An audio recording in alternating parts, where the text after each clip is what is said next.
ಲೇ ದುಸ್ಮನ, ನಿಮ್ಮ ಊರಾಗ ಅಷ್ಟ ನಿಂದ ಹವಾ ಇರ್ಬೋದ, ಹಂಗಂತ ನನ್ನ ಮುಂದ ನಿಂದ ಏನು ನಡೆಯಂಗಿಲ್ಲ.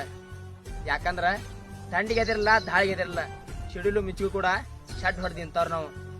ಸಾವು ಕೂಡ ಕಣ್ಣು ಮುಂದೆ ಬಂದ್ರು ಕೂಡ ಕಣ್ಣಲ್ಲಿ ಭಯ ಅನ್ನೋದು ಗೊತ್ತಿಲ್ಲ.